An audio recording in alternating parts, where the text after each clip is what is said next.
Bonjour et bienvenue dans cette nouvelle vidéo du blog centre d'intérêt jeuxvideo.com.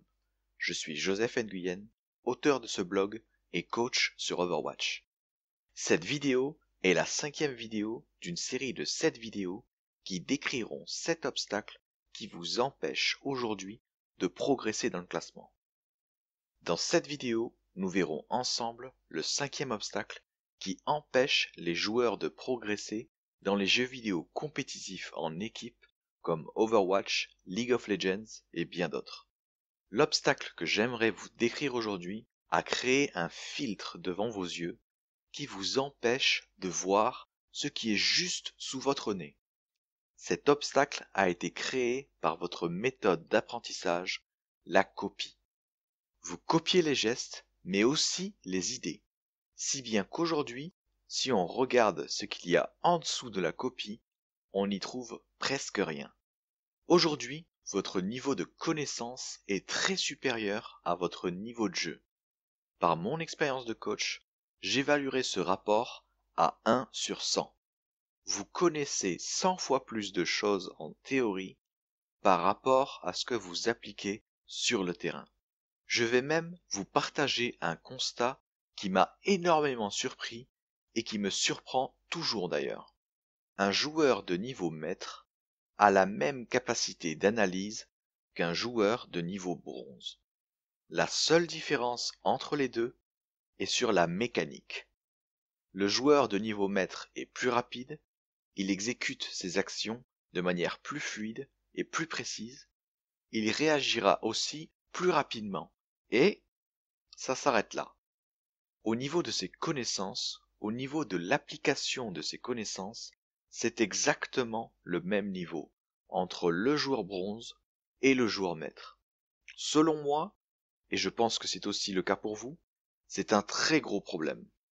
Quand je dis ça à un joueur en ligue maître, il n'y croit pas une seconde, et je ne suis pas du tout surpris. Alors pour le convaincre, je lui pose 2 questions extrêmement basiques. Pourquoi est-ce que tu fais ce que tu fais? En quoi est-ce que c'est efficace? Quels sont les critères que tu utilises pour savoir si une action est efficace ou non? Je vous laisse un peu de temps pour réfléchir. Essayez de me donner des réponses convaincantes. Mettez la vidéo sur pause et relancez la vidéo quand vous avez au moins 3 raisons qui vous permettent de savoir si ce que vous faites est bien ou pas. Regardons tout de suite les réponses que j'obtiens à tous les coups.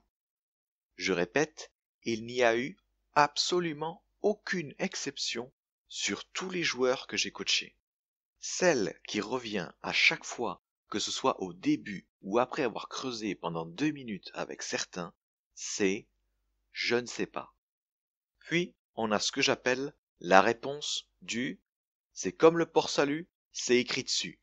Je joue flanqueur, donc je passe derrière et je tue la ligne arrière.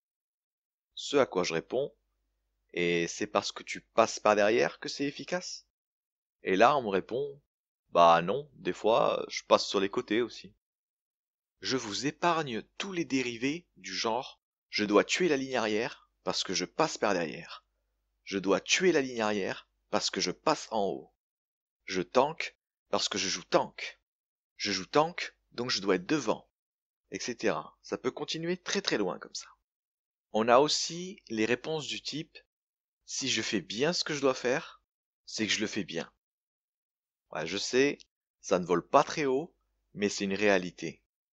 Ce sont les réponses du type « bah si je joue DPS et si j'ai la médaille d'or aux dégâts, c'est que c'est efficace ».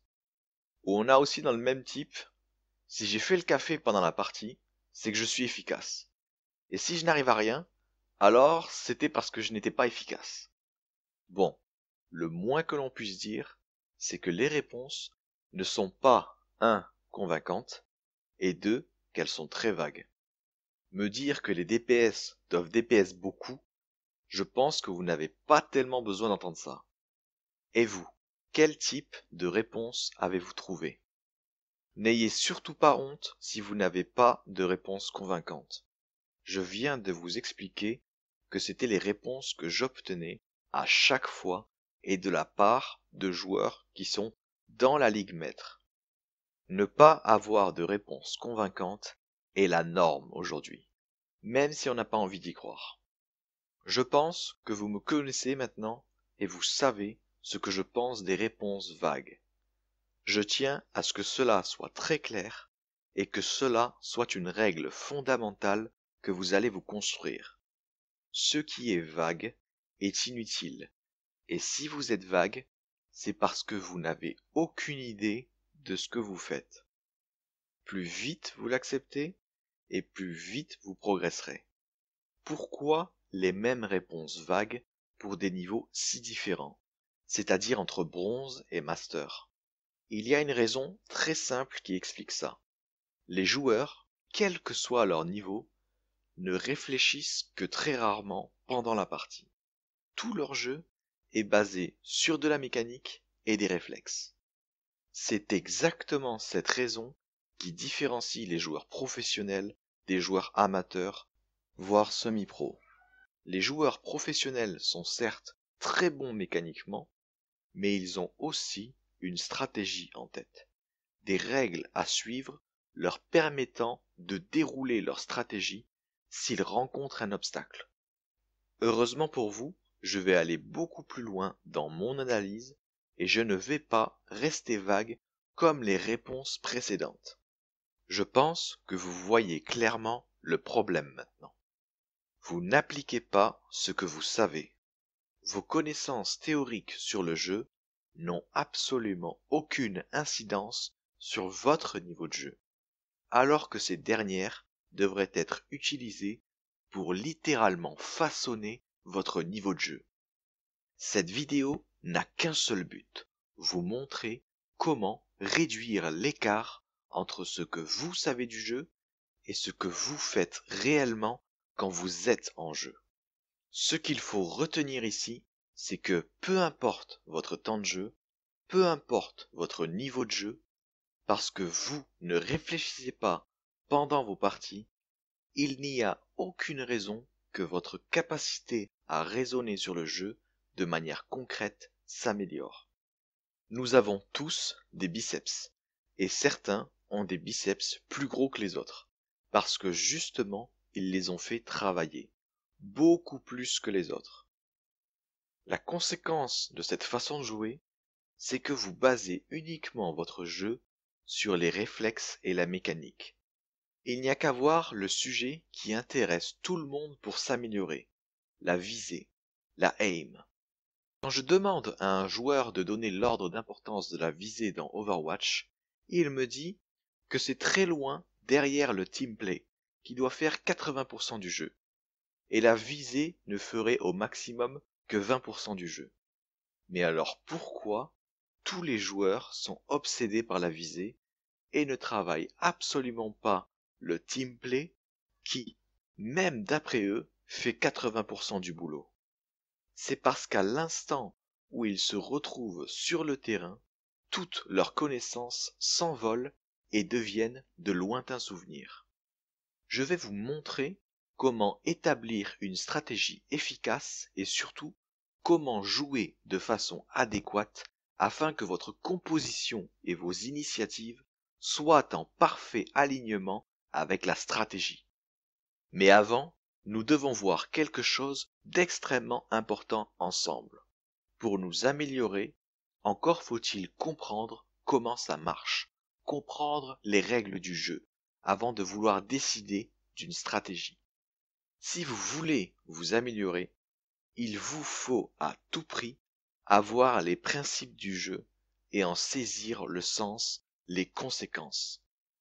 En saisissant pleinement le sens de ce que vous faites, ou plutôt de ce que vous devriez être en train de faire, vos actions ne seront plus décousues.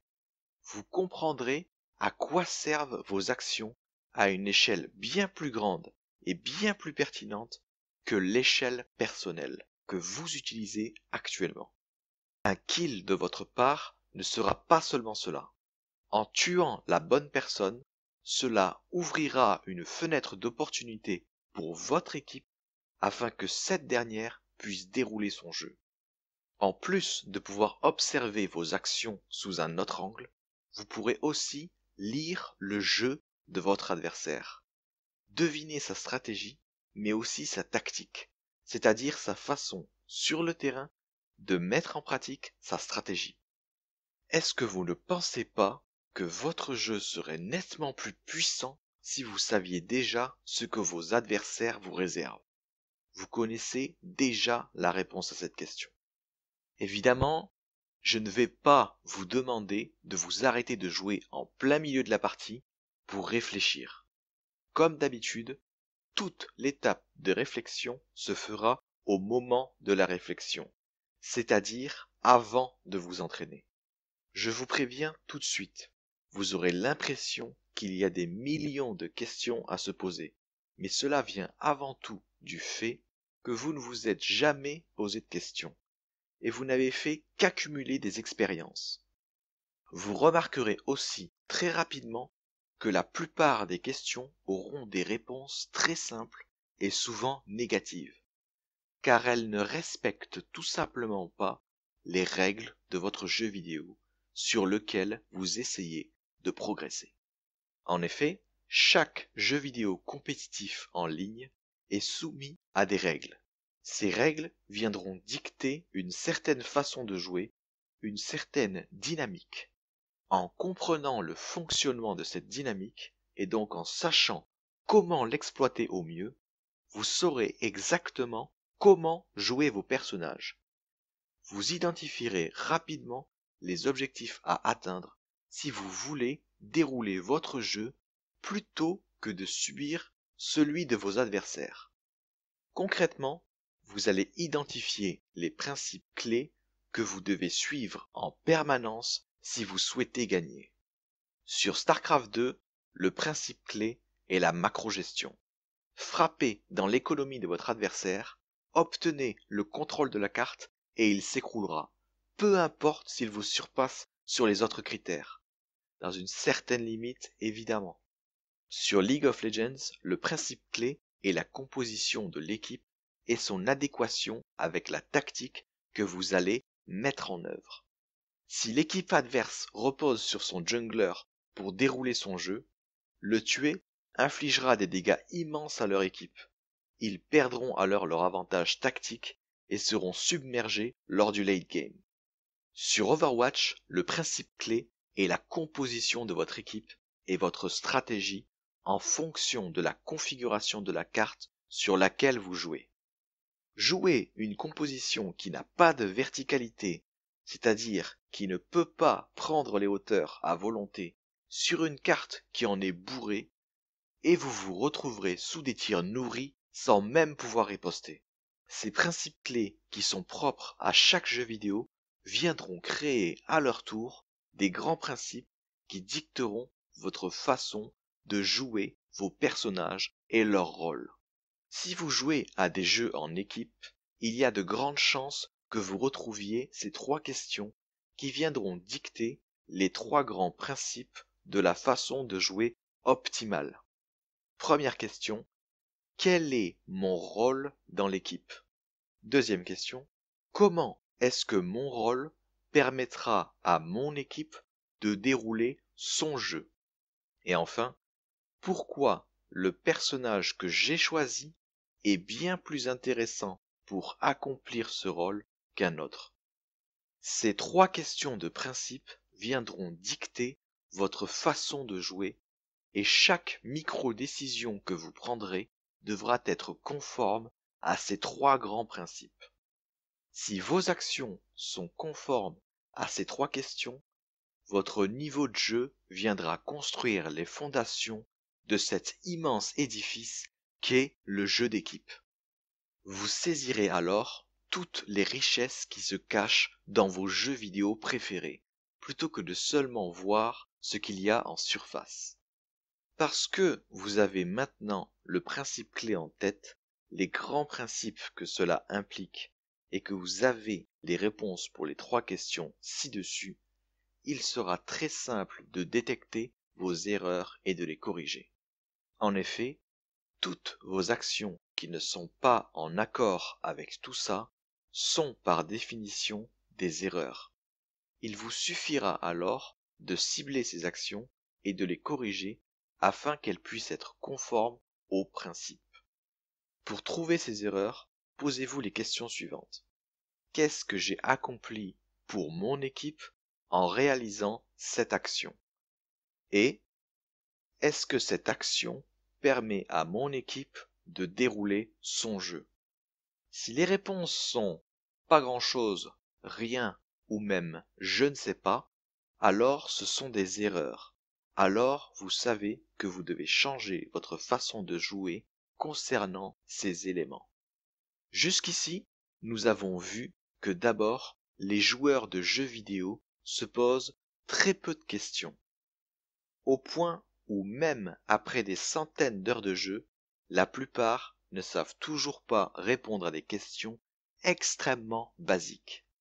Le symptôme le plus évident de ce phénomène est qu'aujourd'hui, pratiquement tous les joueurs ne travaillent que sur des éléments mécaniques, comme la visée pour progresser, et ils passent alors à côté d'un critère qui fait 80% du travail, selon leur point de vue, le teamplay. Parce qu'ils n'ont fait que de la mécanique jusqu'ici, ils ne savent pas par où commencer afin de créer le socle sur lequel ce teamplay reposera. Nous avons vu que pour créer ce socle, il faut d'abord identifier clairement le principe clé de notre jeu vidéo en question. Ce principe clé viendra à son tour créer des grands principes qui dicteront, j'insiste sur le mot dicter, votre façon de jouer afin d'être le plus efficace possible selon les règles établies. Pour les jeux en équipe, nous retrouvons 3 questions fondamentales qui permettront aux joueurs de trouver ces grands principes. Première question. Quel est mon rôle dans l'équipe? Deuxième question. Comment est-ce que mon rôle permettra à mon équipe de dérouler son jeu? Et enfin, pourquoi le personnage que j'ai choisi est bien plus intéressant pour accomplir ce rôle qu'un autre? Ces 3 questions vous serviront de repère pour trouver vos erreurs. En effet, pour chaque action que vous ferez, vous vous poserez les 2 questions suivantes. Qu'est-ce que j'ai accompli pour mon équipe en réalisant cette action?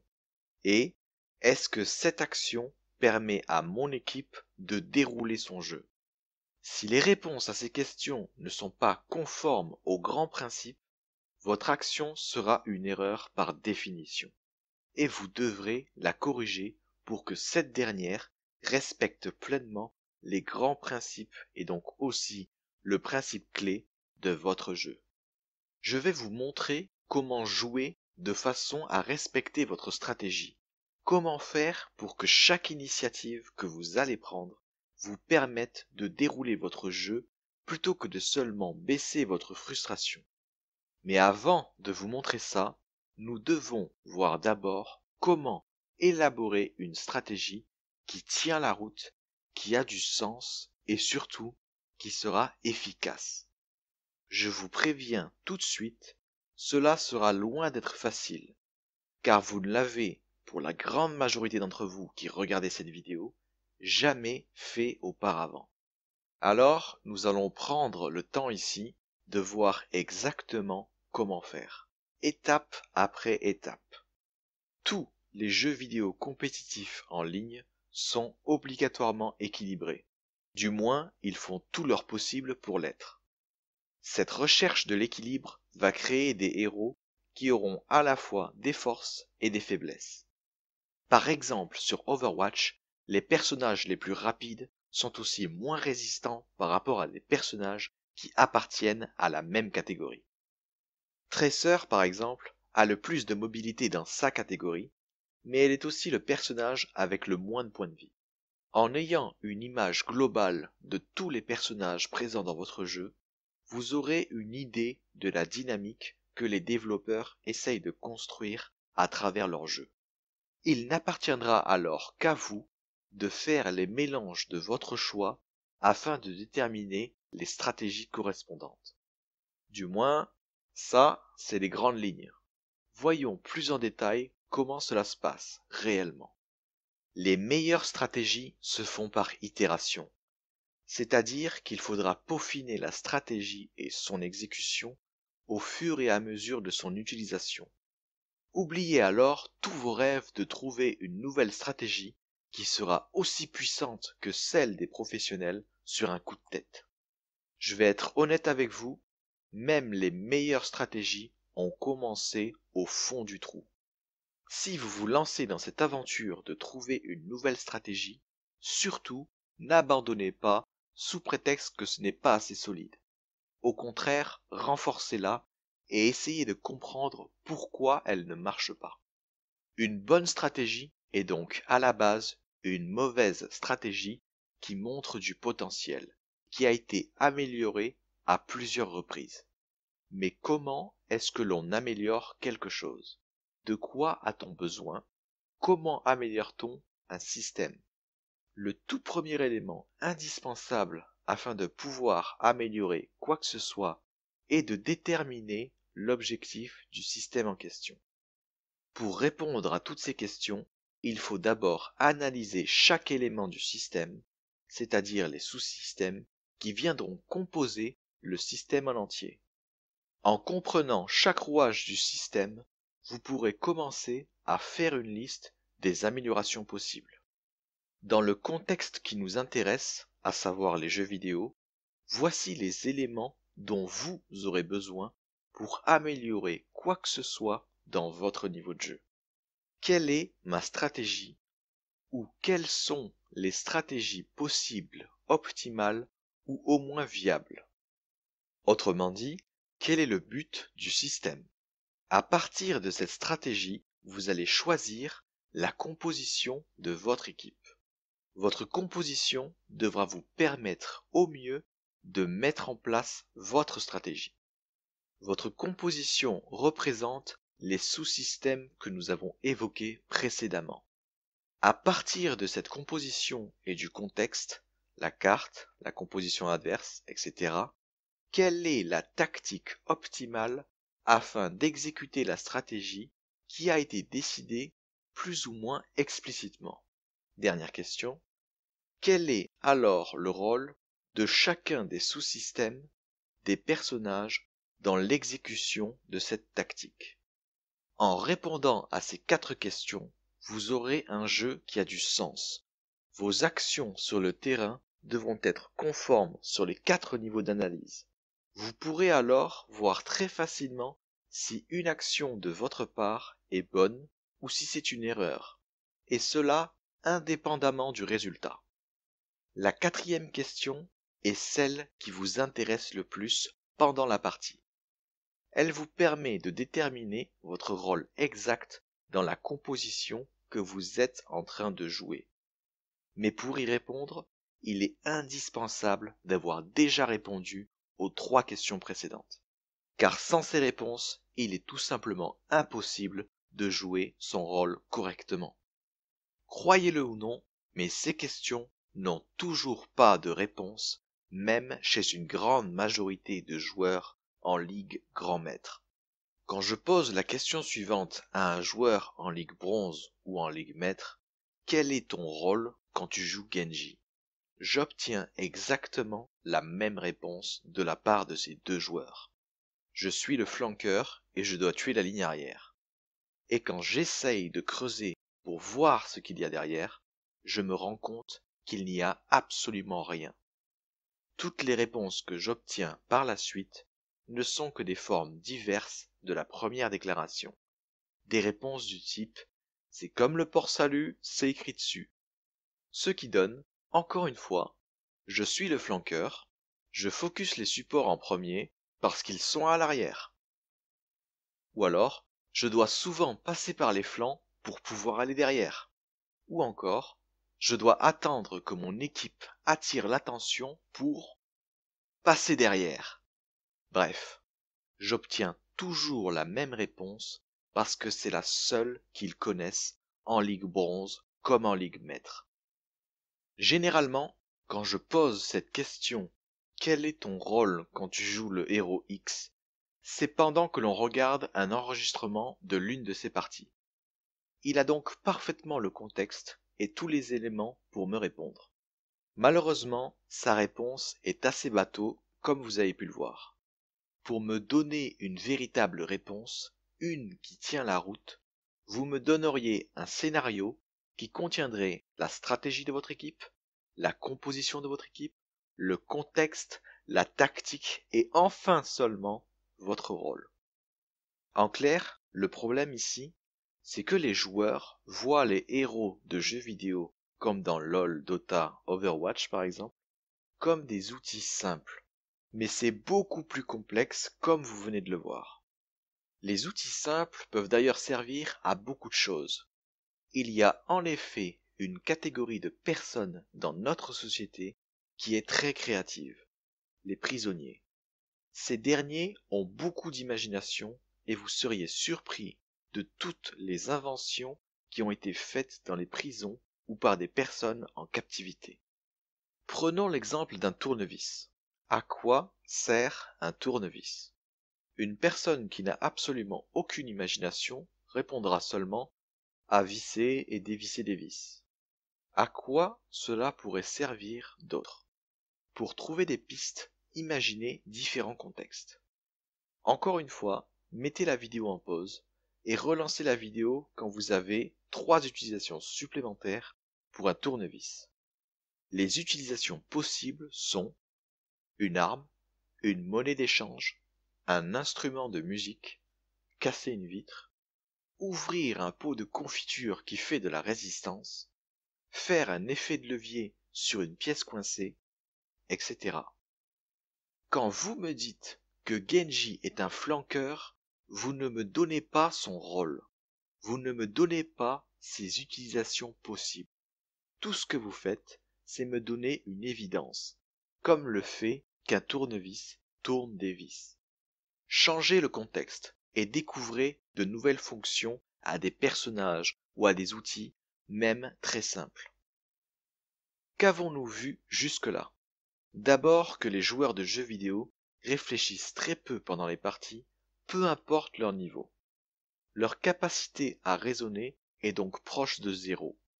Il est donc très difficile pour eux de trouver de nouvelles stratégies par exemple.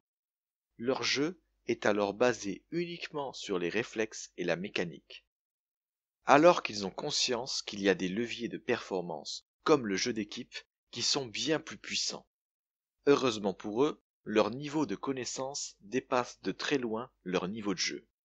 Alors, ils connaissent déjà des informations qui sont activement relayées sur Internet, comme par exemple qu'Overwatch mise énormément sur le teamplay, même s'ils n'ont jamais vu ce qu'était du teamplay dans leur partie. Ils ont alors déjà des pistes d'amélioration. Nous avons vu qu'il fallait se poser des questions essentielles afin de déterminer les règles du jeu d'une part, mais aussi la dynamique de chaque jeu vidéo compétitif. À partir de là, il est infiniment plus simple de trouver pourquoi une action est une erreur ou non, et donc de la corriger si nécessaire.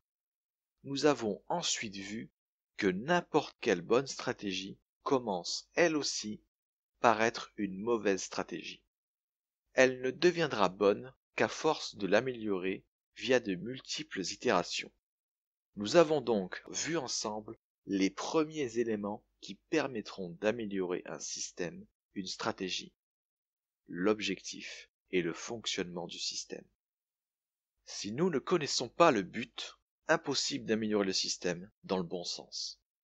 Et si nous ne connaissons pas les règles, impossible de doser correctement chaque ingrédient pour obtenir un système optimal. Nous avons donc vu ensemble les 4 éléments fondamentaux qui viendront donner du sens dans vos actions. La stratégie, la composition, la tactique et le rôle de votre personnage.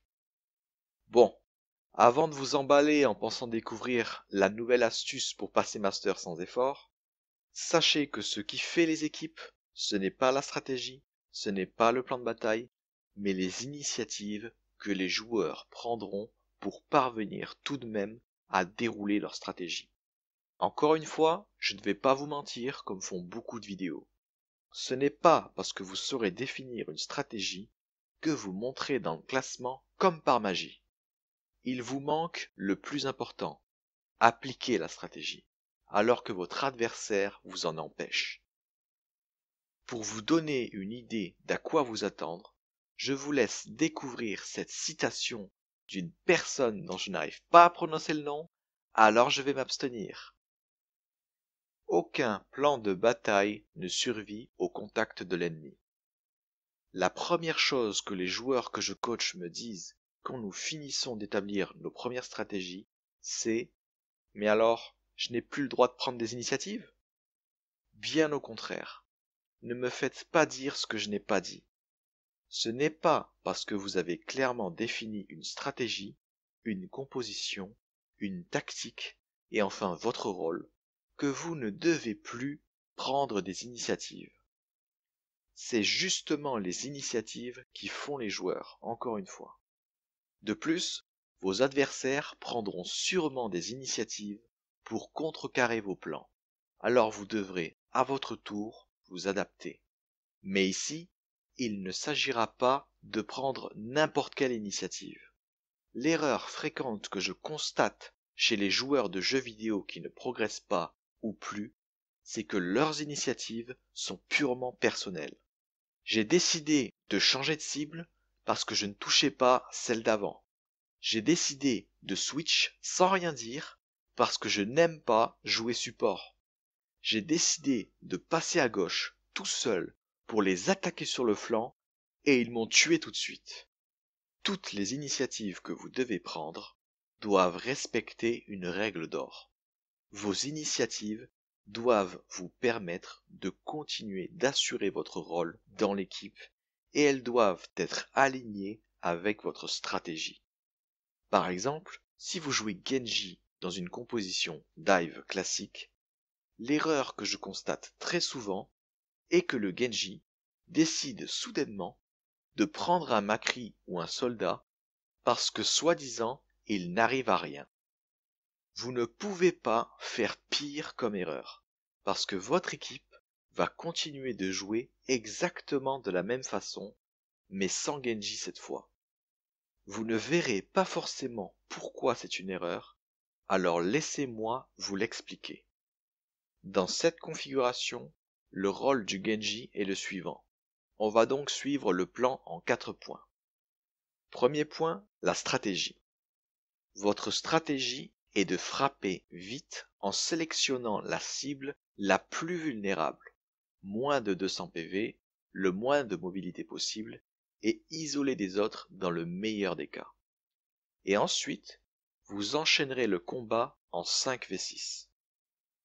Pour que cette stratégie fonctionne, il faudra tuer très rapidement. La vitesse sera donc privilégiée par rapport à la solidité ou la résistance aux dégâts de l'équipe. Deuxième point, parce que vous avez besoin d'une mobilité très importante afin d'atteindre cette cible, vous allez prendre des héros ayant une forte mobilité et si possible de la verticalité, possibilité de sauter ou de se propulser. Parce que votre composition ne vise pas les combats longs, vous ne miserez pas spécialement sur la puissance des soins, mais vous maximiserez les dégâts infligés et la rapidité. Troisième point, la tactique ici est de trouver la cible optimale, c'est-à-dire la plus vulnérable à votre stratégie avant de foncer. En effet, vous n'aurez pas le temps de réfléchir une fois que la machine sera lancée. Pour détecter au mieux cette cible, vous prendrez les hauteurs ou des personnages capables d'être en hauteur même pendant un temps limité. Une fois que la cible sera trouvée, vous partagerez sa position avec le reste de l'équipe. Votre tactique consistera alors à lancer 3 personnages sur la cible en même temps. Sans cela, vous ne respecterez pas les impératifs de rapidité et de puissance de feu que vous impose votre stratégie. Et enfin, quel est le rôle de Genji dans cette composition? Genji fait beaucoup de dégâts en rafale, burst en anglais. puis il produit un DPS constant assez faible. Son combo le plus dévastateur dans une configuration dive est dash, clic droit, coup de mêlée, qui peut monter jusqu'à 200 points de dégâts et plus, c'est-à-dire les points de vie de la cible. Genji peut aussi utiliser son deflect pour diminuer les dégâts que l'équipe subira, plus précisément que le Winston subira, car il est un véritable aimant à balles dans cette configuration. Quelles sont les conséquences quand le joueur qui jouait Genji décide, pour son confort personnel, de basculer sur un soldat ou un Macri, erreur typique de joueurs qui utilisent la dive sans réfléchir. Vous perdrez à la fois le burst damage, la capacité de renvoyer les tirs, et surtout votre rapidité à atteindre la cible et lui infliger des dégâts. Votre stratégie, qui repose donc sur le burst et la rapidité, et qui a donc pour coup la résistance de votre équipe, se retrouve avec une composition ne permettant pas de délivrer les dégâts attendus, ni même avec la vitesse attendue, et en plus vous perdez encore plus de résistance.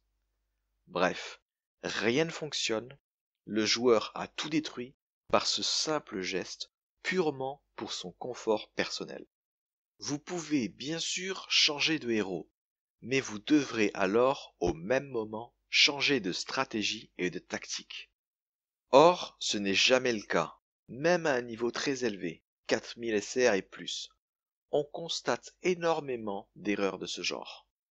J'espère que vous avez compris, à travers cet exemple, que malgré le fait que les switches sont très simples à faire dans Overwatch, il ne faut jamais les faire à la légère.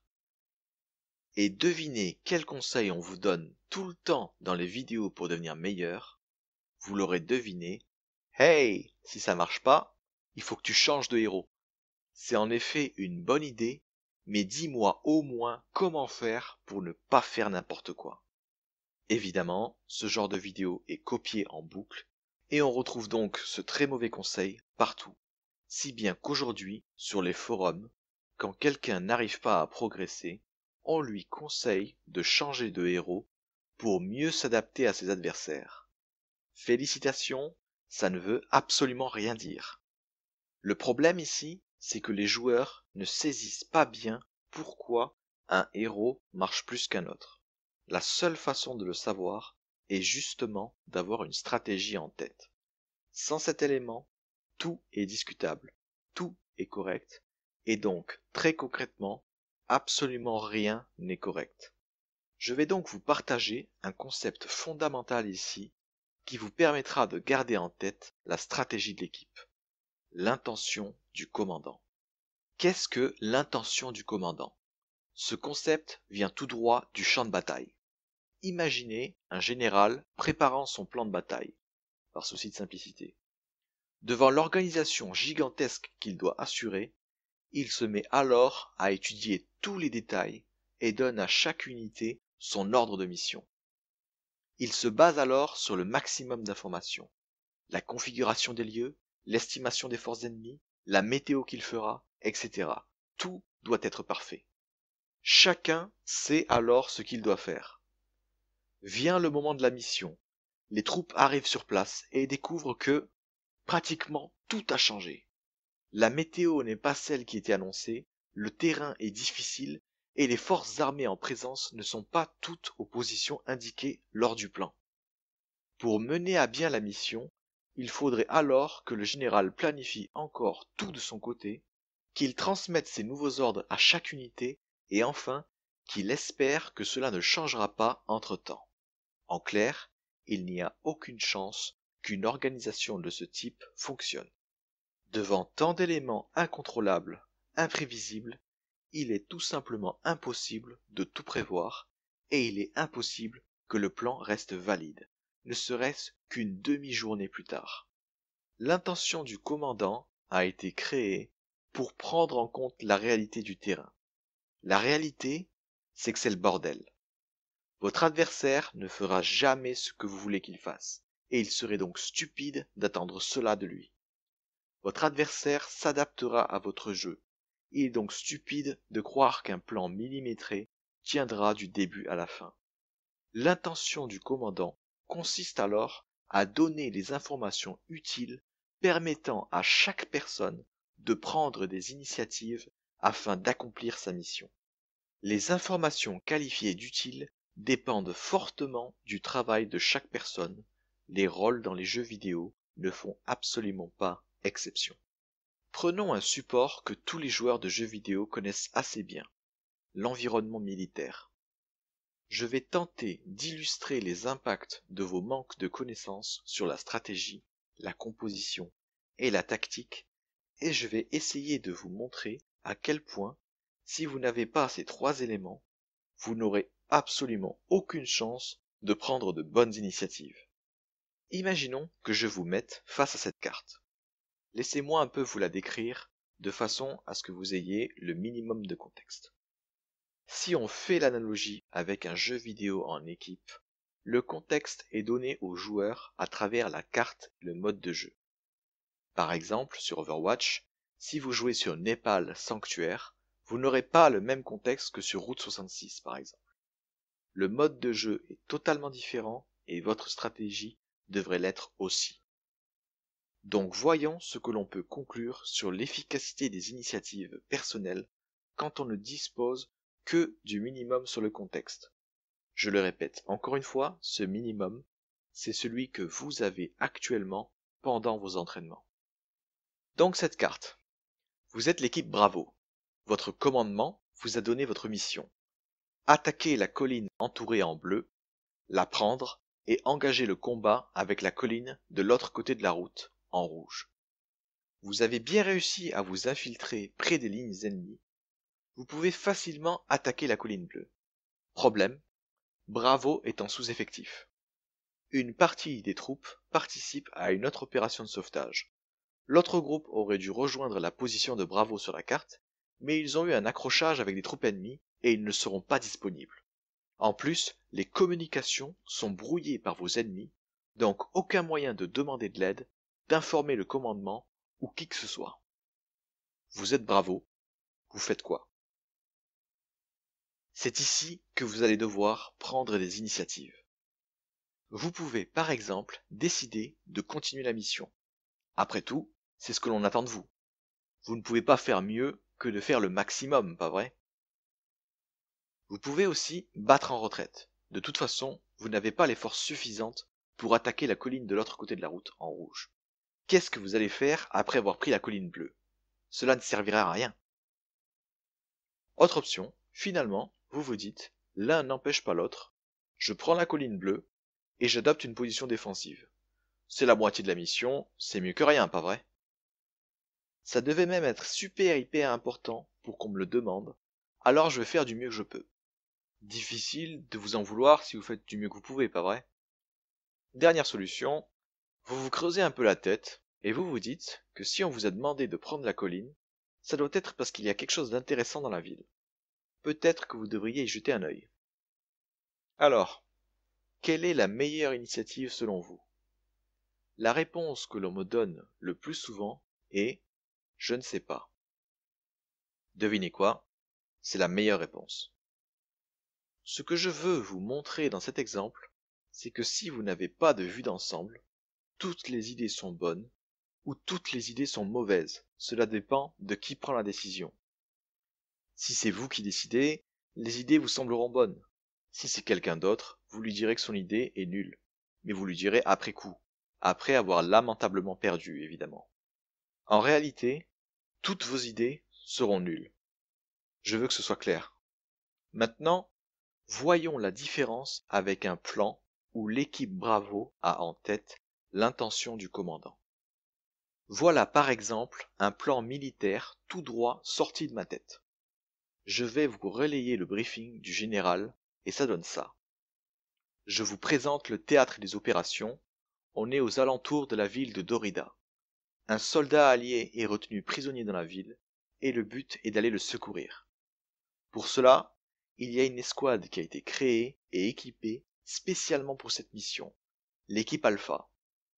La stratégie, c'est de frapper vite et de se barrer avec le prisonnier avant qu'il ne puisse réagir. La stratégie repose donc sur la vitesse et la précision.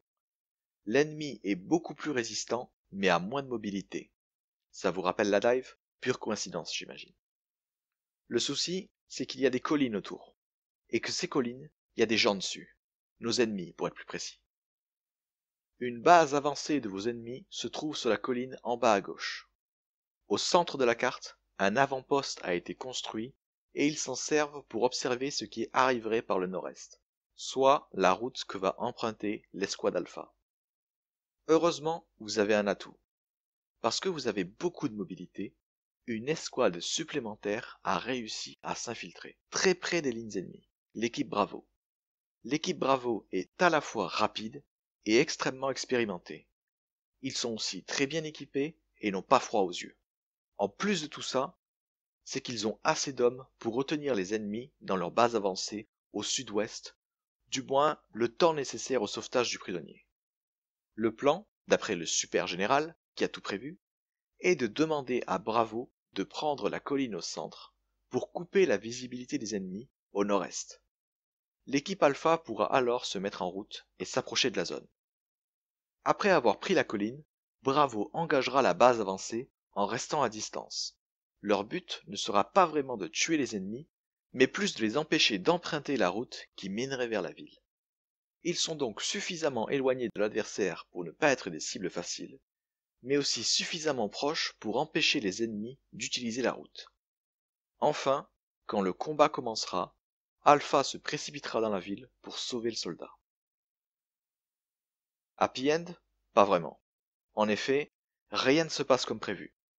Il n'y a qu'une fraction de l'effectif de Bravo disponible pour cette mission. Bravo est suffisamment puissant pour éventuellement prendre la colline au centre, mais ils ne seront tout simplement pas assez pour empêcher les renforts adverses d'emprunter la route et de barrer la route à Alpha. De plus, les communications sont coupées. Que doit alors faire Bravo, qui ne peut pas prévenir Alpha par radio que beaucoup de choses ont changé?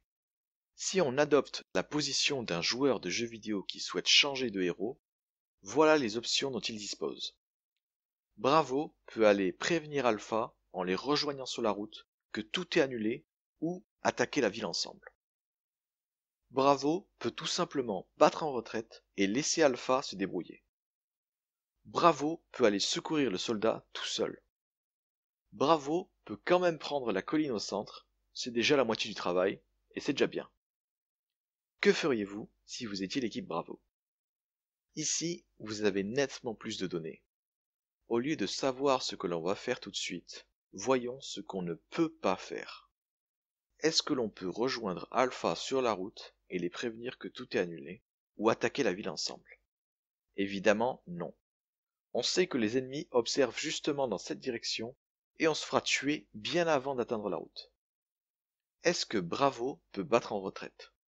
Non, absolument pas. C'est même la pire idée au monde. Si Bravo n'est pas là pour prendre la colline et retenir les forces ennemies, Alpha se fera massacrer et la mission sera le plus gros échec de votre carrière dans l'équipe Bravo. Est-ce que Bravo peut aller secourir le soldat tout seul? Absolument pas. Il se ferait laminer de la même façon que l'équipe Alpha si elle y allait toute seule. Il faut quelqu'un pour retenir le gros des troupes assez de temps pour extraire et sauver le prisonnier. Est-ce que faire la moitié du travail est acceptable? Non, car la mission de Bravo avant tout est d'arrêter ou de ralentir les forces ennemies qui viendront de la colline en rouge. Sans ça, la mission de sauvetage qui est l'objectif ultime sera impossible à atteindre. En ayant l'intention du commandant en tête, en ayant l'idée globale et le rôle de chacun dans l'exécution de la stratégie, nous venons de voir qu'aucune des 4 initiatives proposées n'est acceptable. Nous ne savons pas ce que Bravo ferait dans une telle situation, mais essayons de trouver une tactique qui respecterait au maximum l'intention du commandant. Voilà ce qu'est l'intention du commandant pour l'équipe Bravo. C'est une mission de sauvetage en territoire ennemi. Une mission à grande échelle n'est donc pas envisageable.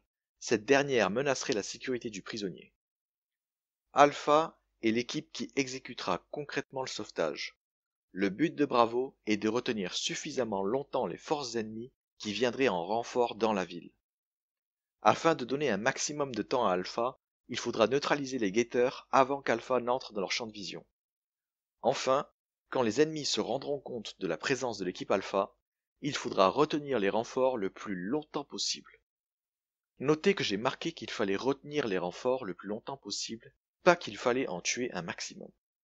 L'un des scénarios possibles est le suivant. L'équipe Bravo est pour l'instant dans la forêt et est toujours en sous-effectif. L'équipe Bravo a décidé de quand même attaquer la colline bleue, mais cela ne sera pas pour s'en emparer ou s'en servir comme position défensive. Non, l'équipe veut tout simplement donner le maximum de temps à Alpha avant d'être repéré. Comme dit dans l'intention du commandant, c'est une condition indispensable pour la réussite de l'opération. Une fois que la zone sera neutralisée, Alpha aura le champ libre pour s'approcher. Parce qu'ils n'ont plus de communication avec Alpha, ils ne peuvent pas être sûrs de leur heure d'arrivée. Mais Bravo n'a pas besoin de connaître l'heure d'arrivée exacte. Ce serait nettement plus pratique, mais ce n'est pas indispensable. C'est pour cela que Bravo doit prendre les devants et se préparer à ralentir le plus possible les renforts ennemis. L'équipe Alpha arrivera quand elle arrivera, ce n'est plus du ressort de Bravo.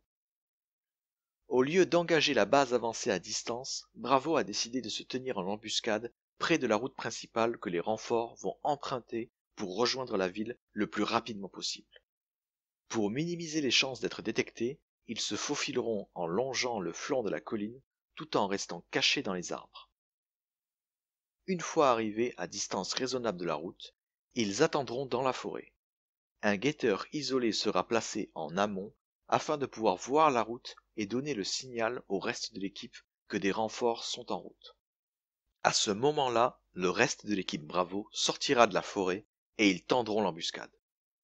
Voyez comment le fait d'avoir l'intention du commandant en tête permet d'éliminer très rapidement des initiatives qui seraient totalement contre-productives et de ne garder que certaines initiatives qui respectent tous les éléments de l'intention du commandant.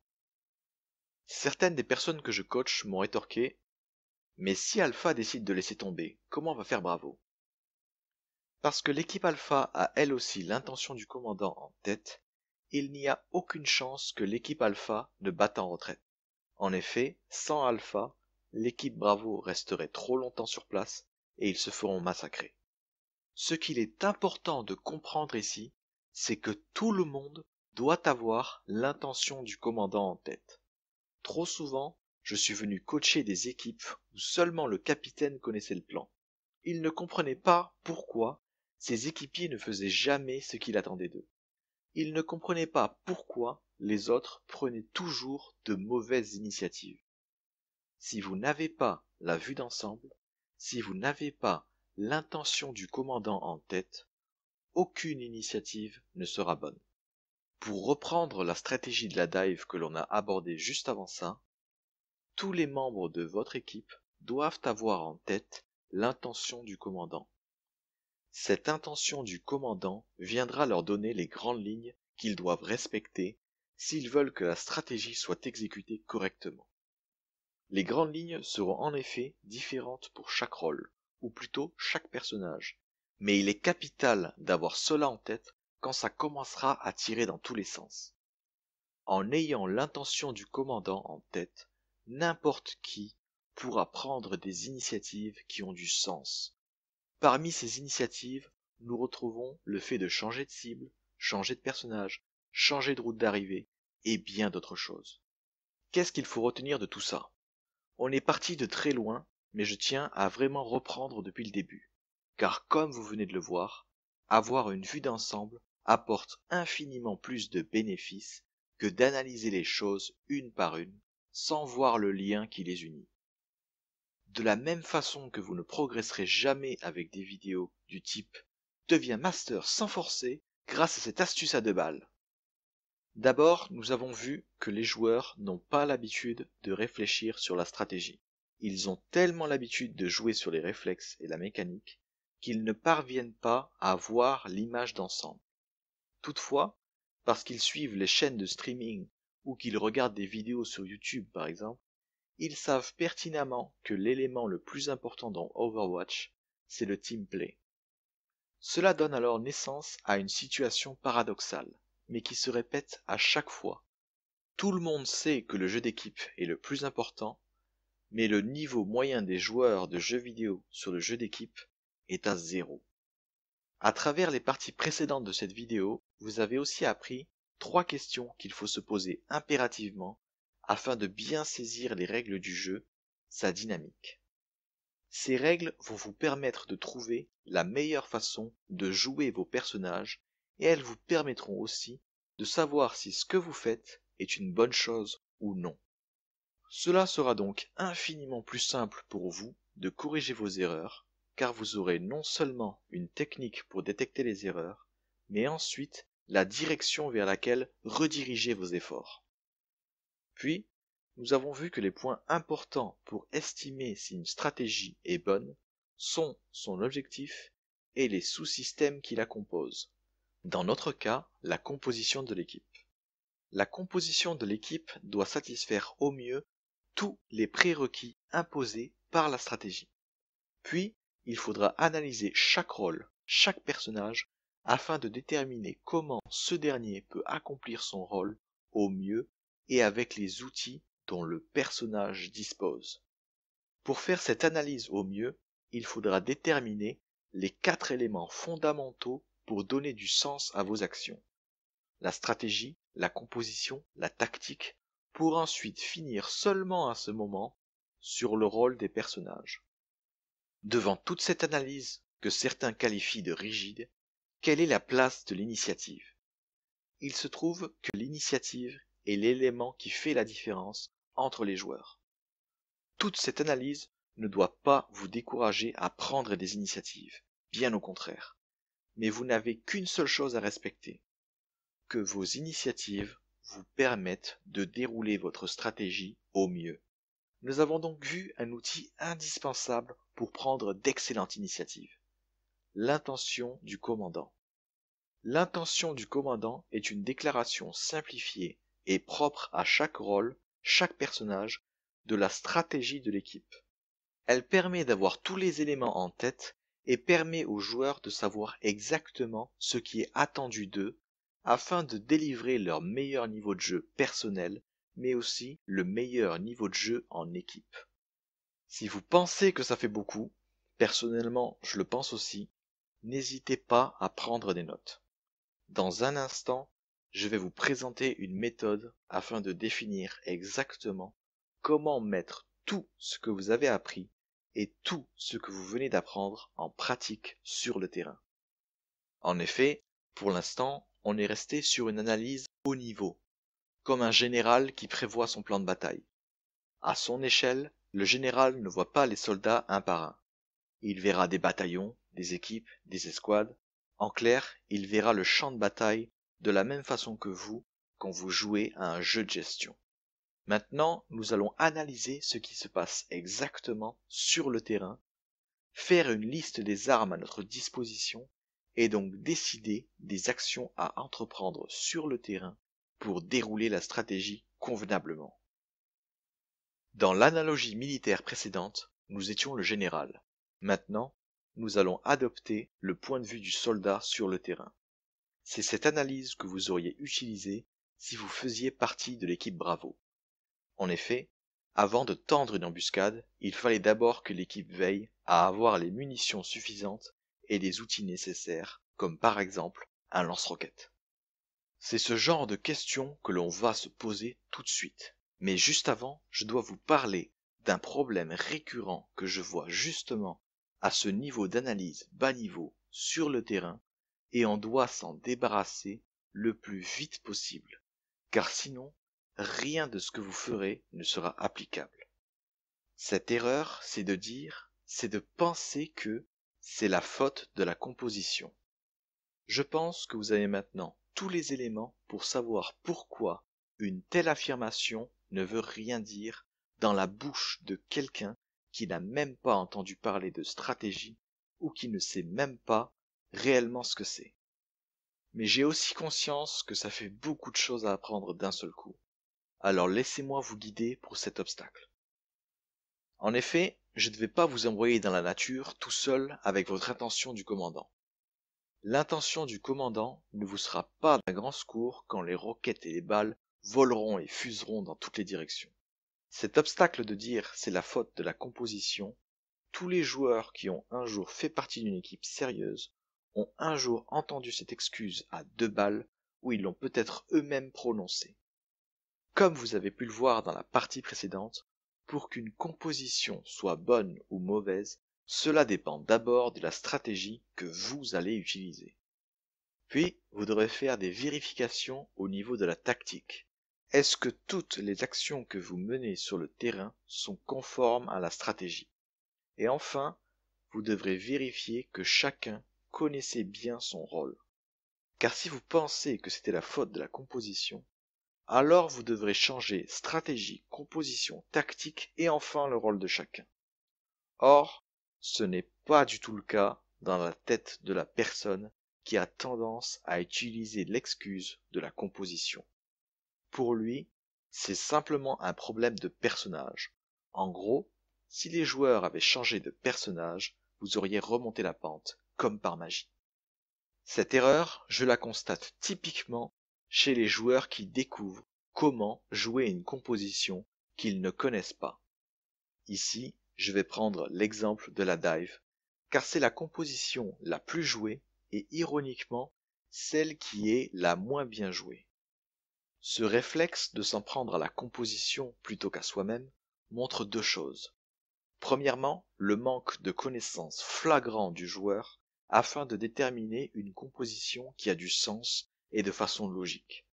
Et deuxièmement, un ego surdimensionné qui traduit un excès de confiance. Troisième obstacle dont j'ai parlé dans mes vidéos. Comment en êtes-vous arrivé là?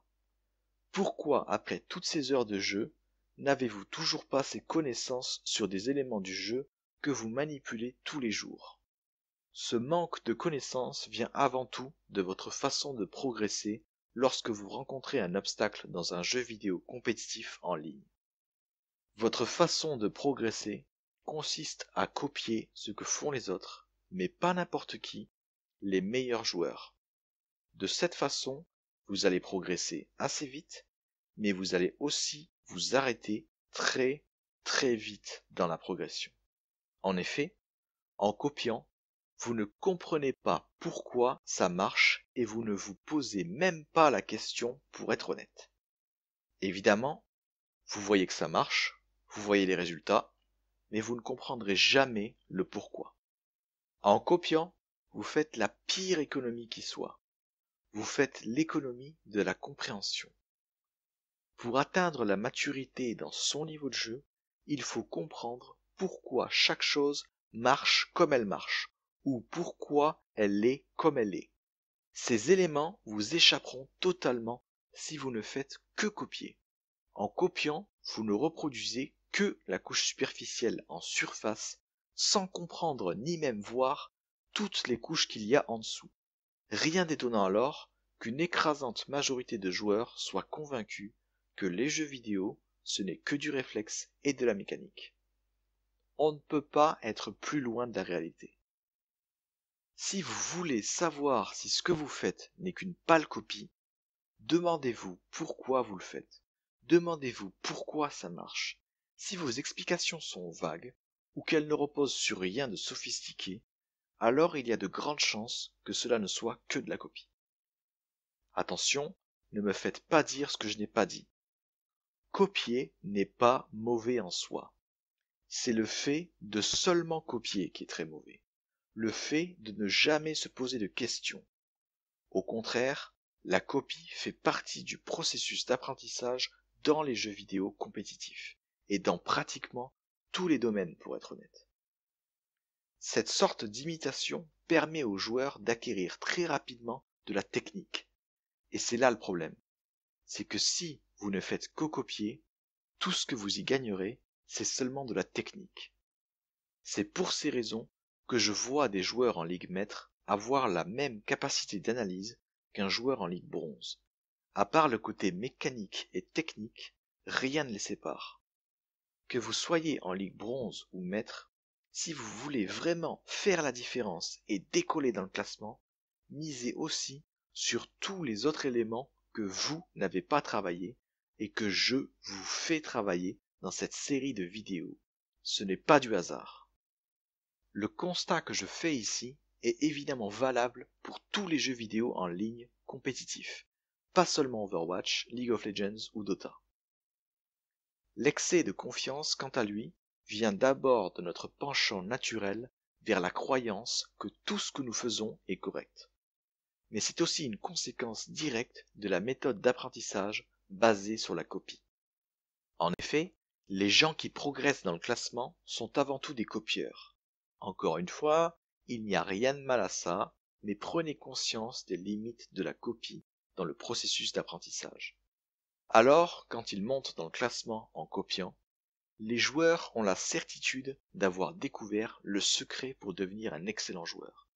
Il suffirait de copier et d'aligner les heures. Nous avons déjà vu cette croyance sur le fait d'aligner les heures dans l'obstacle 2, la conviction limitante. Si vous additionnez le manque de connaissances avec l'excès de confiance, vous obtenez alors un joueur qui est convaincu que son jeu vidéo ne repose que sur de la mécanique. Il est donc naturel pour ce joueur que, si ça ne passe pas, c'est seulement dû à des éléments mécaniques. Ici, la composition et le talent des joueurs. C'est difficile de trouver des raisons encore plus vagues que ça. Pour être clair, c'est une conclusion totalement erronée qui se base sur une vision du jeu extrêmement superficielle. Maintenant que nous avons vu comment vous êtes arrivé à cet état de manque de connaissances et comment votre excès de confiance vous a maintenu dans cet état, nous allons étudier justement comment acquérir en pratique cette connaissance qui vous fait défaut afin de réaliser des corrections sur le terrain de manière dynamique et cohérente. Nous avons vu dans les parties précédentes à quel point il était important de se poser la question pourquoi, afin de saisir le sens de ce que l'on fait, mais aussi les articulations entre la stratégie, la composition, la tactique et enfin le rôle. Nous avons vu aussi l'intention du commandant, un outil très puissant qui permet de toujours garder en tête les informations indispensables afin de prendre les bonnes initiatives. Ces éléments nous permettent alors d'avoir une vue d'ensemble sur la situation et de garder en tête les grands principes. Le problème des grands principes et de la vue globale, c'est exactement ça. Des choses beaucoup trop vagues quand on est sur le terrain et que les balles fusent dans tous les sens. Ces grands principes ne vous seront d'aucun secours à ce moment et c'est justement ce que nous allons étudier tout de suite. Avant, vous vous demandiez pourquoi. Maintenant, vous allez vous demander comment. Comment mettre en application ma stratégie?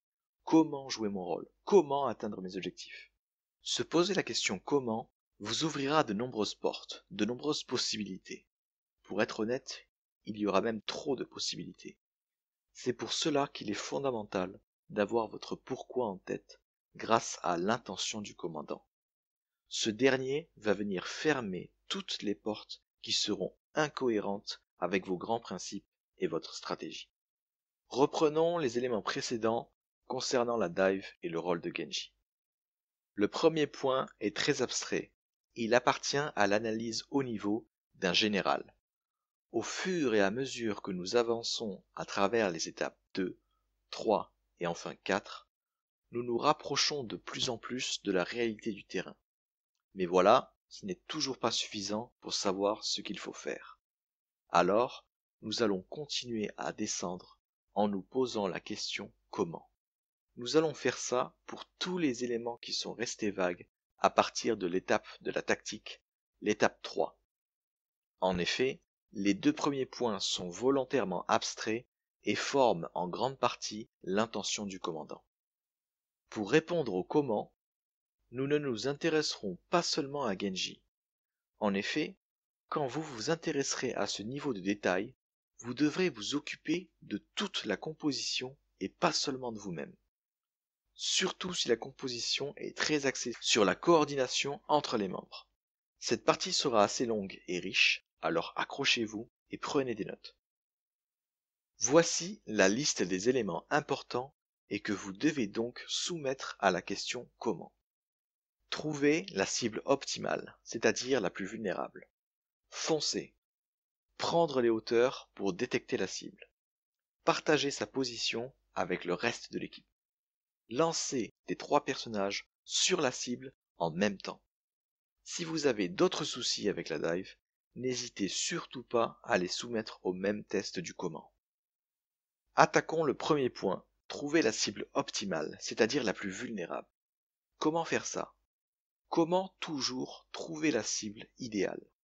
Déjà, il faut définir clairement tous les éléments qui font qu'une cible est vulnérable.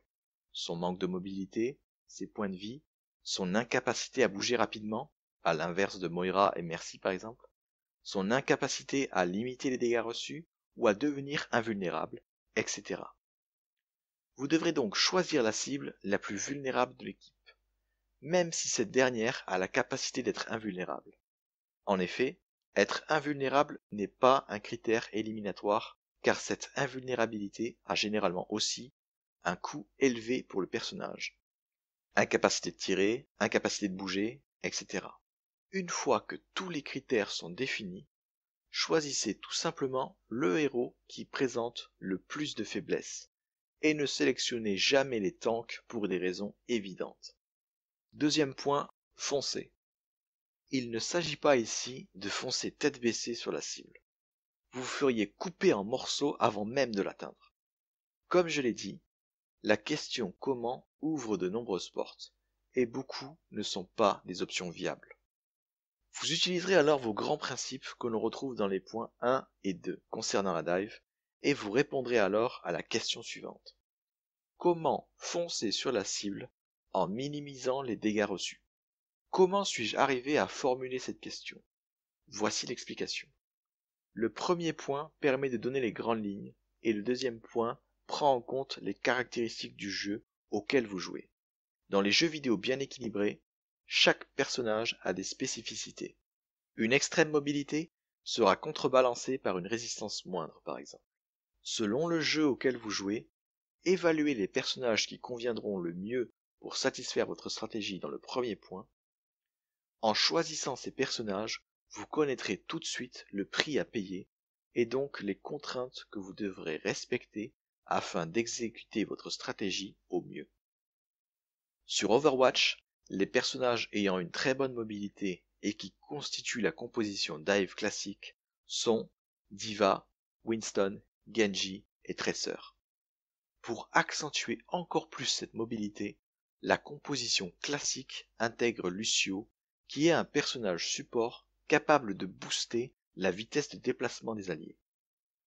Le prix à payer de cette configuration est qu'aucun personnage n'est résistant sous la durée, et que les soins sont très faibles.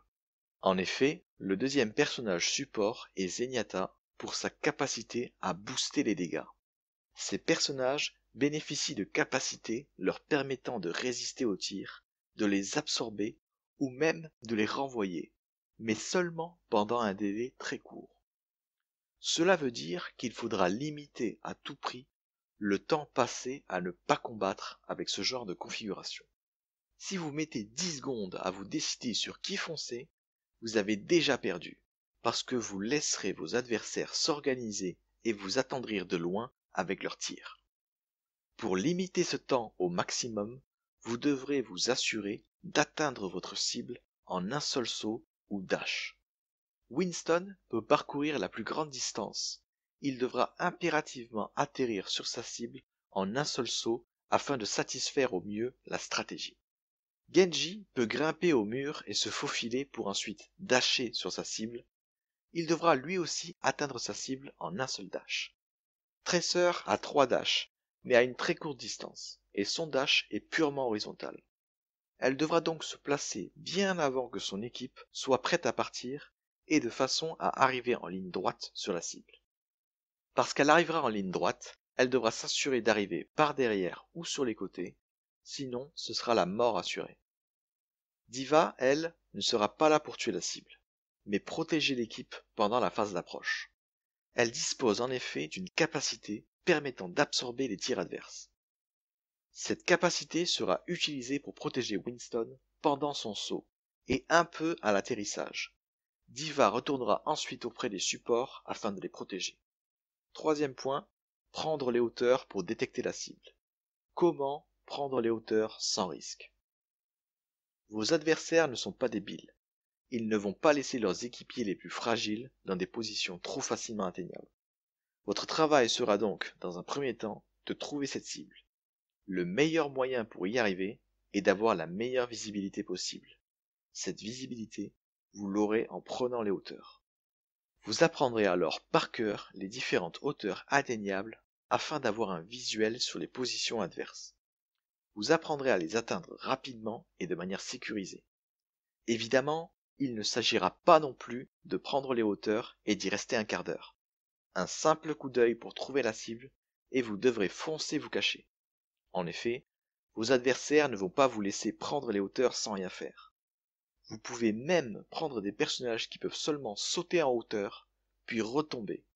Cela suffira largement pour trouver la cible. Notez juste le fait que parce que votre stratégie repose sur une composition qui n'est pas résistante, vous ne devez en aucun cas prendre des balles inutiles. Alors prenez l'information sur la position de votre cible et cachez-vous le temps que votre saut se recharge. Afin de minimiser le temps nécessaire pour trouver les positions des cibles prioritaires, vous vous renseignerez un maximum sur les positions possibles de ces cibles et pourquoi elles sont justement à ces positions. Car n'en doutez pas, vos meilleurs adversaires sauront réagir quand vous vous déciderez à sauter.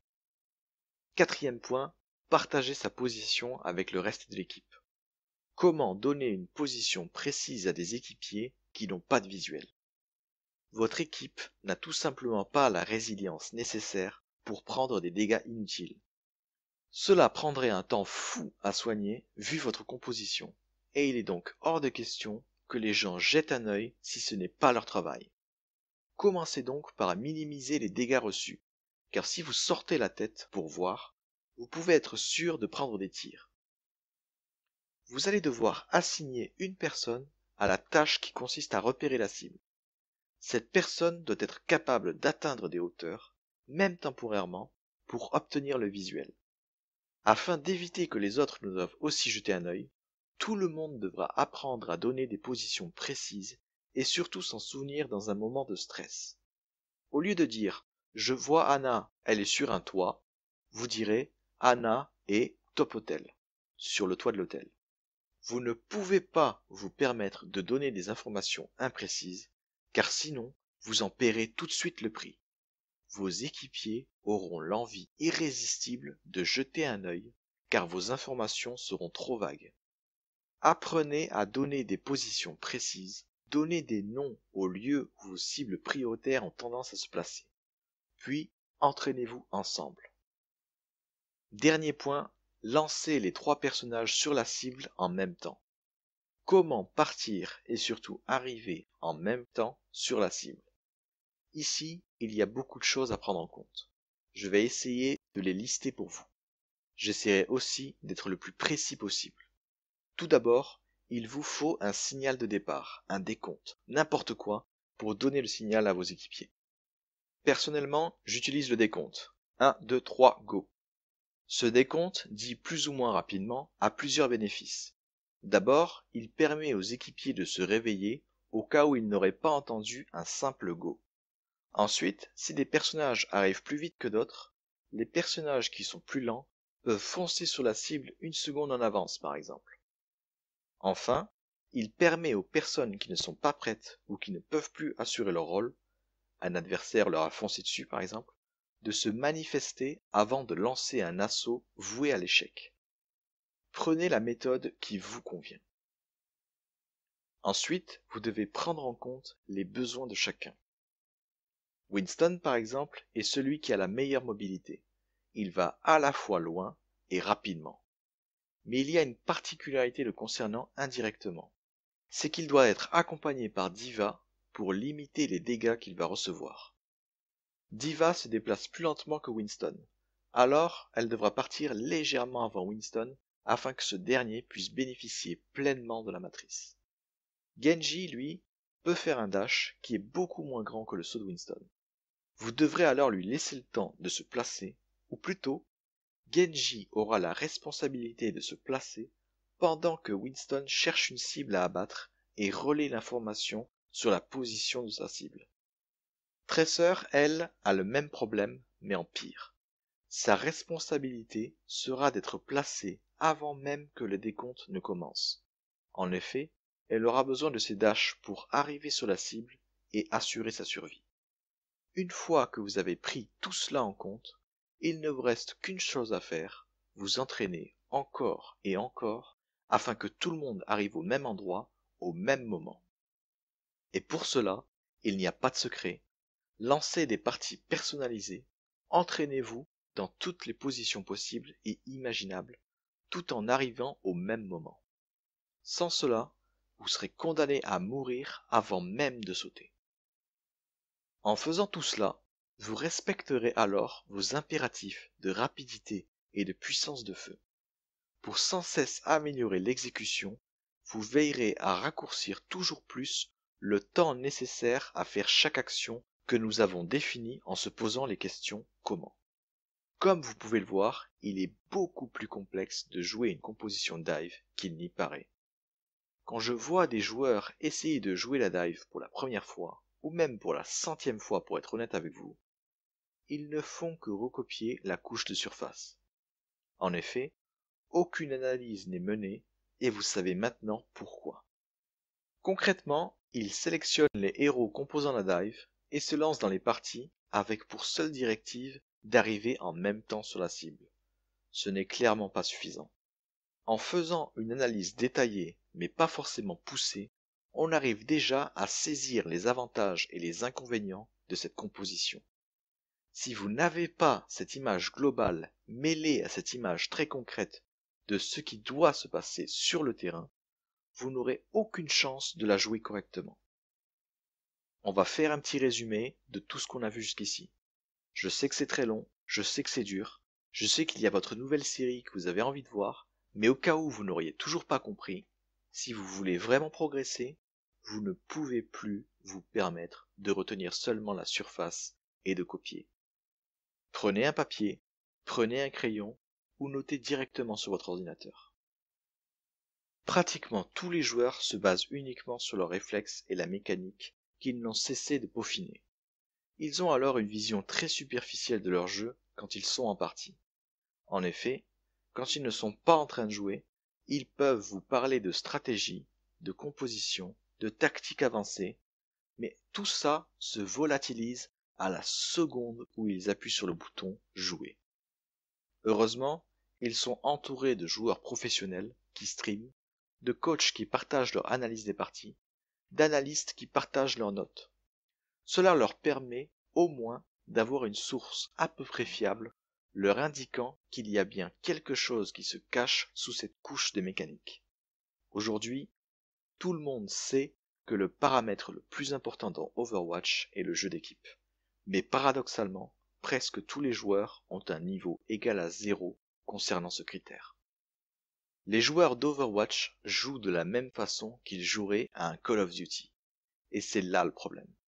Chaque jeu a sa propre dynamique, ses propres règles, afin de briller. Il est donc impératif de trouver le plus rapidement possible ces règles afin de les exploiter. Pour cela, je vous ai partagé 3 questions fondamentales qui vous permettront de bien cerner ces règles et la dynamique propre à votre jeu vidéo. Vous devrez avoir ces règles en tête en permanence pour jouer au mieux vos héros. Ces règles vous permettront de déterminer si une action de votre part était correcte ou non, quel que soit le résultat de votre action. En sachant ce qui ne va pas dans votre niveau de jeu, vous pourrez alors le corriger. Puis, je vous ai donné 4 critères très importants à identifier le plus rapidement possible si vous voulez avoir une stratégie solide, exécutée par des joueurs solides.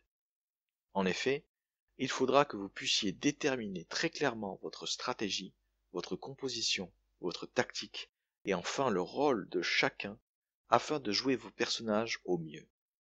Cette analyse vous permettra de prendre des initiatives cohérentes avec votre stratégie, plutôt que de seulement prendre des initiatives pour flatter votre ego ou pour le préserver. Arrêtez de changer de personnage ou de stratégie sous prétexte que ça ne passe pas, et trouvez plutôt pourquoi ça ne passe pas. Je vous ai ensuite partagé un outil très puissant, l'intention du commandant, qui vous permettra de prendre des initiatives cohérentes pour vous, mais aussi par rapport à vos équipiers. En ayant ce concept en tête, vous saurez comment adapter votre jeu afin de dérouler votre stratégie au mieux. Nous avons ensuite parlé d'une erreur récurrente chez les joueurs qui n'ont pas développé leur esprit d'analyse et qui se reposent uniquement sur leur mécanique, leurs réflexes, l'erreur de dire à chaque fois que si quelque chose va mal, c'est la faute de la composition. Cette erreur a deux sources, le manque flagrant de connaissances chez le joueur, peu importe sa ligue, et un ego surdimensionné qui lui fait croire à chaque fois que tout ce qu'il fait est correct. Ces deux sources ont été créées par une méthode d'apprentissage que tous les joueurs utilisent de manière déraisonnable, la copie. Les joueurs copient tous les gestes. Ils ne savent pas pourquoi ça marche, mais ça marche. Alors on prend. Mais les joueurs ne copient pas que les gestes, ils copient aussi les idées. Qu'est-ce qui est le plus important dans Overwatch? Le jeu d'équipe. Ok, tu peux me montrer ce que c'est? Ah ben non, moi on m'a juste dit que c'était le plus important, donc je le répète.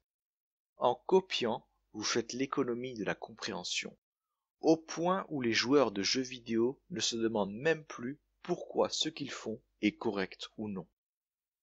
Afin d'acquérir cette connaissance, nous nous sommes posé la question pourquoi. Cette question nous permet de prendre de la hauteur, du recul, par rapport aux actions sur le terrain et d'avoir une vue d'ensemble. Cela nous permet alors de saisir pleinement les actions des meilleurs joueurs et de voir le fil rouge qui guide chacune de leurs actions. Mais il y a une faiblesse à cette approche, c'est qu'elle n'est d'aucun secours une fois sur le terrain et que les balles fusent dans tous les sens. Nous nous sommes alors posé la question comment, afin de mettre en application ce que nous savons. La question permet au contraire de redescendre sur le terrain, de s'intéresser à quoi faire, où, quand et comment.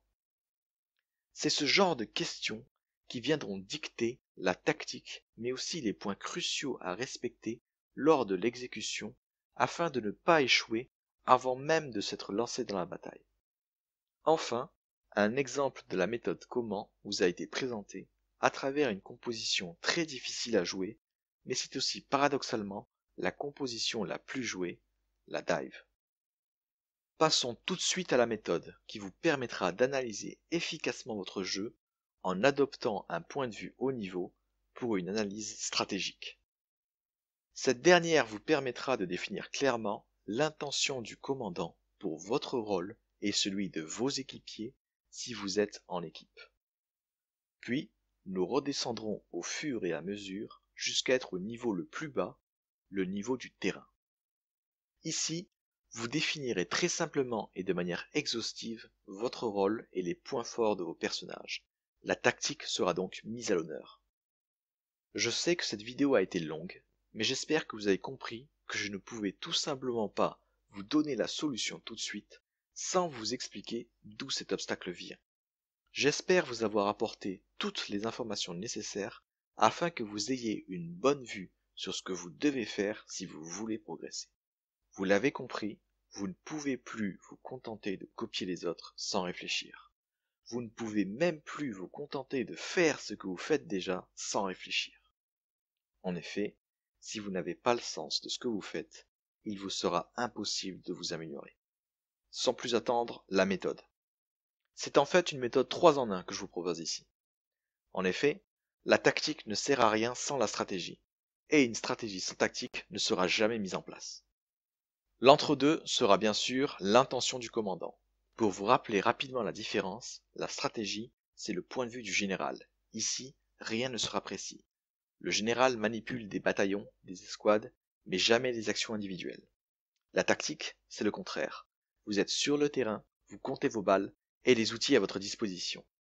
La tactique déterminera votre façon de dérouler votre stratégie. La tactique est très proche du terrain.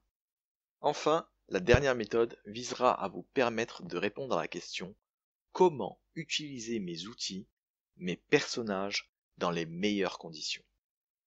Nous allons utiliser ces méthodes pour comprendre les compositions que vous allez utiliser ou que vous utilisez déjà. En effet, l'une des étapes indispensables est de pouvoir mettre en pratique tout de suite ce que vous venez d'apprendre. C'est parti. Première méthode pour définir clairement la stratégie, les 5 pourquoi. Sélectionnez une composition de votre choix, sur une carte de votre choix. Pour plus de facilité, sélectionnez une composition que vous utilisez fréquemment. Cela vous permettra de déterminer tout de suite ce que vous devrez corriger et surtout dans quelle direction aller. Acceptez le fait que vous ne savez pas jouer votre composition favorite de manière optimale. Plus vite vous l'accepterez, plus vite vous adopterez cette posture et plus vite vous pourrez voir vos fautes et les corriger pour progresser. Vous allez maintenant utiliser la méthode des 5 pourquoi afin de déterminer une stratégie viable avec la composition que vous avez sélectionnée. Première question que vous devez vous poser. Pourquoi ces personnages sont puissants? Parlez ici des points forts de chacun des personnages. Précisez aussi dans quelles conditions ces personnages révèlent tout leur potentiel. Il est très important ici d'adopter un point de vue individuel uniquement. Ne parlez pas de stratégie, ne parlez pas d'interaction entre les personnages. Pourquoi ces personnages vont bien ensemble? Ici, vous mettrez en valeur les points communs entre les personnages, mais aussi leur complémentarité. Vous mettrez en avant les interactions possibles entre les personnages pour maximiser leurs points forts ou au contraire, pallier des points faibles. Soyez concret ici. Par exemple, D.Va doit matrice Winston pendant son saut pour limiter les dégâts. Sur la base de ces points forts et de ces points faibles, vous allez déterminer la stratégie la plus optimale possible. Pourquoi est-ce que ces points forts peuvent former une stratégie viable? Par exemple, si vous détectez que l'un des points forts de votre composition est que les capacités ultimes se combinent très bien, votre stratégie pourrait être on ne va prendre que des personnages qui ont des bons combos d'ulti et des ultis qui se chargent vite. Comme vous pouvez le voir ici, même si la méthode s'appelle les 5 pourquoi, vous pouvez arriver à une stratégie en seulement 3 pourquoi. Mais cela peut être en 6, 7 et bien plus. La question pourquoi n'a qu'un seul but, s'éloigner du terrain, afin de petit à petit pouvoir adopter une analyse à grande échelle. C'est donc la première étape de la méthode que nous venons de voir ici. La deuxième étape est de rédiger l'intention du commandant. C'est la responsabilité de tous les équipiers de le faire. Si vous jouez en équipe, vous devez tous faire l'effort de rédiger l'intention du commandant pour chacun des personnages que vous jouez. Si vous êtes seul, rédigez l'intention du commandant en vous demandant comment servir au mieux mes équipiers, même si ce sont de parfaits inconnus. Pour vous aider à rédiger l'intention du commandant, cette dernière doit être suffisamment claire pour que vous ayez toujours en tête votre rôle dans l'équipe et que vous saisissiez immédiatement à quel point votre rôle est crucial dans l'exécution de la stratégie. Pour cela, posez-vous les questions suivantes. Pourquoi le personnage que je joue est-il indispensable dans l'exécution de la stratégie? Deuxième question. Pourquoi mes équipiers comptent sur moi? Quels éléments concrets font que si je n'étais pas là, il se passerait un drame? Dans une composition dive, si Winston est remplacé par Reinhardt, je l'ai déjà vu, malheureusement pour mes yeux, c'est Genji et Tracer qui vont prendre les tirs, soit des personnages très fragiles. La dive avec Reinhardt tombe à l'eau. Troisième question, qu'est-ce qui fait que le personnage que j'ai choisi pour ce rôle est bien plus intéressant qu'un autre personnage similaire ou de la même catégorie? Une fois que vous avez répondu à ces 3 questions, rédigez une intention du commandant digne de ce nom. Vous devez avoir la stratégie en tête, la tactique en tête, le rôle de chacun, les points forts, les points faibles. Tous ces éléments doivent être présents plus ou moins explicitement dans votre intention du commandant. Si vous avez besoin d'écrire 15 lignes, écrivez 15 lignes. Une fois que cela sera bien clair, essayez d'être plus général pour que votre intention du commandant tienne sur 3 lignes. Vous serez moins précis, bien sûr, mais dans votre tête, tout sera bien là. Ne passez évidemment pas de 15 lignes à 3 lignes d'un seul coup. faites plusieurs itérations.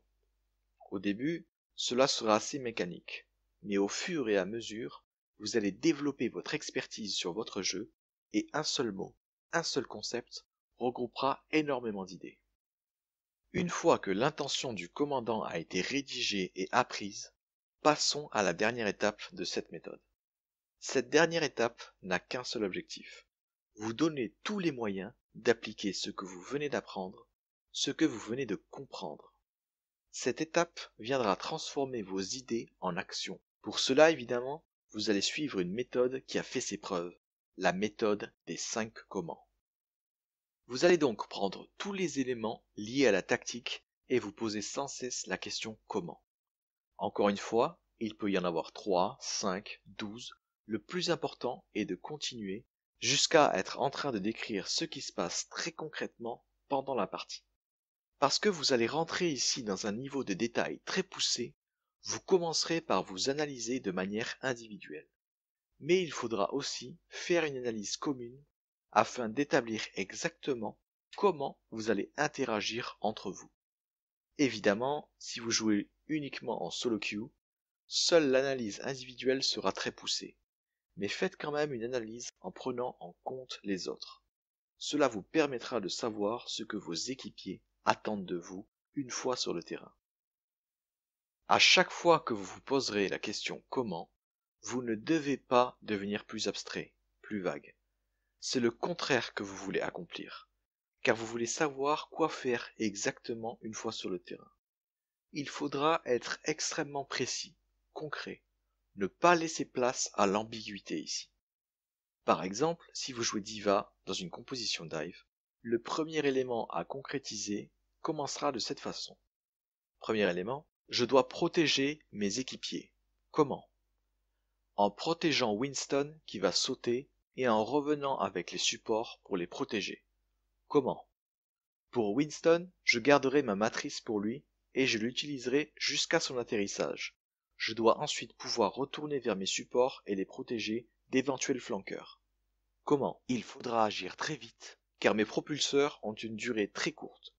En une utilisation de propulseur, je dois pouvoir accompagner Winston afin qu'il bénéficie de ma matrice jusqu'à l'atterrissage, puis retourner sur mes supports et pas 5 mètres devant eux. En effet, je vais devoir servir de bouclier humain si je dois protéger mes supports face à un flanqueur qui arrivera soit sur les côtés, soit à l'arrière. Comment les protéger? Pour protéger mes supports, je dois garder mes missiles. En effet, les flanqueurs n'ont pas beaucoup de points de vie, et quelques touches avec mes missiles les forceront à battre en retraite s'ils ne veulent pas mourir. Comment les toucher avec mes missiles? Il faut que je sois presque collé à eux. Comment? Parce que leur cible est notre support, je m'interposerai entre eux et mon support qui est ciblé. Il devra alors se rapprocher ou me contourner, voire me passer à travers, mais il sera largement assez proche pour prendre des missiles. Si, après 6 comment, vous sentez que vous avez assez d'éléments pour remplir votre rôle de protection, vous pouvez vous arrêter. Si vous voulez aller plus loin, n'hésitez surtout pas. Cette méthode des 5 comment, vous l'appliquerez pour chaque élément à concrétiser. Dans cet exemple, nous n'avons vu qu'un seul élément, la protection.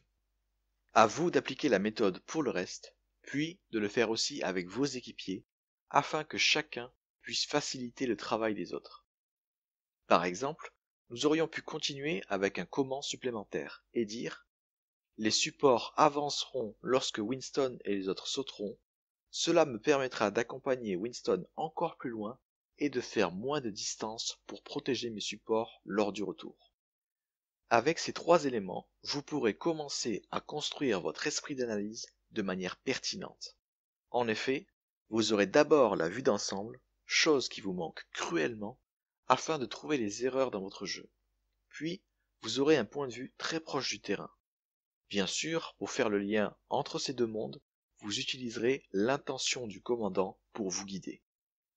Pour finir, sachez que ces analyses seront à faire au fur et à mesure de votre progression, mais aussi de votre expérience. En effet, vous remarquerez que vos adversaires s'adapteront, alors vous devrez vous aussi adapter votre stratégie et votre tactique au mieux. Mais en ayant déjà appliqué cette méthode au moins une fois, vous aurez des bases solides sur lesquelles vous reposer. La première différence concrète que vous allez tout de suite constater est que vos initiatives auront bien plus de sens et bien plus d'impact sur la partie. Ensuite, vous verrez que votre capacité à trouver des erreurs dans votre jeu sera décuplée. Parce que vous saurez exactement ce qui ne va pas et pourquoi ça ne va pas, il sera infiniment simple de corriger vos erreurs. Mais je préfère vous prévenir tout de suite. Parce que vous n'avez pas ou seulement très peu travaillé cette facette du jeu, l'application de la méthode vous paraîtra très mécanique au départ. Ne vous inquiétez pas, cela fait le même effet à tous les joueurs que je coach. Ne vous découragez pas, utilisez encore et encore la méthode et cela viendra beaucoup plus rapidement et plus naturellement. Suivez scrupuleusement la méthode et tout devrait bien se passer. Autre avertissement, cela sera très difficile à utiliser au départ. Cela pour une raison très simple, les seules réponses qui vous viendront au début seront « je ne sais pas » et « je ne suis pas sûr ». Sachez que ce sont les meilleures réponses que vous puissiez donner au début. Cela veut dire que vous avez pris concrètement conscience qu'il y a une faiblesse dans votre niveau de jeu, dans votre façon de jouer, dans votre façon de penser. Ça tombe bien, c'est exactement ça qu'on essaye de construire, renforcer à travers cette méthode. Si vraiment ça vous bloque, je vous conseille même de passer à l'obstacle suivant et de revenir sur celui-ci de temps en temps. Cette analyse haut niveau et bas niveau, vous allez en faire tout au long de votre carrière. Alors ne soyez pas impatient, posez-vous seulement les bonnes questions. N'hésitez pas à demander des conseils à moi ou à d'autres personnes plus expérimentées que vous, voire même à chercher tout simplement sur Internet ou YouTube. Si vous trouvez quelque chose, ne sautez pas l'étape d'explication pour aller directement à la mécanique. Faites attention à ce que dit l'auteur de la vidéo. Je vous remercie énormément d'avoir regardé cette longue vidéo. N'hésitez pas à mettre un like si vous avez trouvé le contenu utile et à vous abonner pour être prévenu lorsque la prochaine vidéo est disponible. On se revoit pour la prochaine. Je vous remercie.